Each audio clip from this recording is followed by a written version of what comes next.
Një sherrëmëdhika ka ndodhur ditën e sotme në qytetin e Vlorës, ku disa persona janë konfliktuar me motive ende të paqarta. Sipas njoftimit të policisë mesohet se ngjarja ka ndodhur rreth orës 14:45 minuta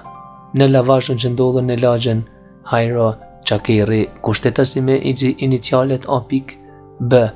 25 vjeç, ka goditur me thik shtetasin K.H, 20 vjeç, dhe përpasoj ka mbetur i plagosur, por jashtë rrezikut për jetën. Gjithashtu ka mbetur të plagosur me sende të forta edhe shtetasi R.Y, 30 vjeç, R.M, 19 vjeç dhe D.I, 32 vjeç, të cilat pasi morën ndihmën mjekësore u shoqëruan në komisariat për të marrë në pyetje lidhur me rrethonat e konfliktit. Sa kaq, policia është duke punuar për zbardhjen e plotë të rrethonave dhe kapjen e 25 vjeçarit, i cili është larguar menjëherë nga vendi i ngjarjes.